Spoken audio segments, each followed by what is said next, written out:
বর্তমান সময়টা বাংলাদেশের জন্য ঋতু পরিবর্তনের গুরুত্বপূর্ণ একটি ধাপ। গ্রীষ্মের শুরুতেই দেশে কালবৈশাখী ঝড়ের প্রবণতা বেড়ে যায়, আর সেই ধারাবাহিকতায় আজও এমন ঝড়ের আশঙ্কার কথা জানিয়েছে বাংলাদেশ আবহাওয়া অধিদপ্তর।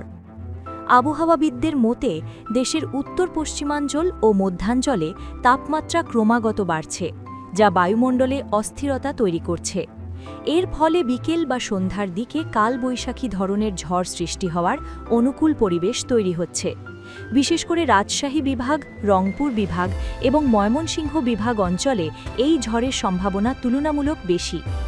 এই ধরনের ঝড় সাধারণত হঠাৎ করেই শুরু হয় এবং স্বল্প সময় স্থায়ী হলেও এর প্রভাব অনেক সময় তীব্র হয়ে থাকে।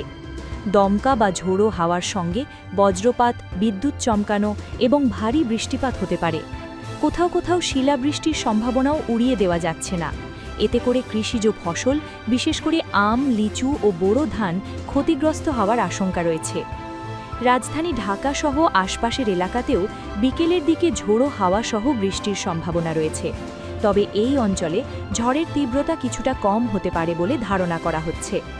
অন্যদিকে সিলেট বিভাগ এবং চট্টগ্রাম অঞ্চলেও বিচ্ছিন্নভাবে বজ্রসহ বৃষ্টিপাত হতে পারে।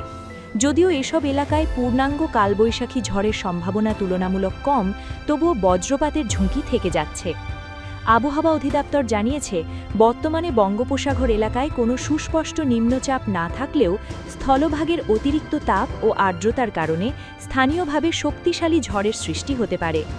বিশেষজ্ঞরা সতর্ক করে বলেছেন, কালবৈশাখী ঝড়ের সময় সবচেয়ে বড় ঝুঁকি থাকে বজ্রপাত ও দমকা হাওয়ার কারণে। তাই খোলা জায়গায় অবস্থান না করা, বড় গাছ বা বৈদ্যুতিক খুঁটির নিচে আশ্রয় না নেওয়া এবং নৌযানগুলোকে সতর্কভাবে চলাচল করার পরামর্শ দেওয়া হয়েছে। গ্রামীণ অঞ্চলের কৃষকদের আগাম প্রস্তুতি নেওয়ার জন্য বলা হয়েছে, যাতে ঝড়ের সময় ফসলের ক্ষতি কমানো যায়। শহরাঞ্চলেও বিলবোর্ড, নির্মাণাধীন কাঠামো এবং দুর্বল স্থাপনাগুলোর ব্যাপারে সতর্ক থাকতে বলা হয়েছে।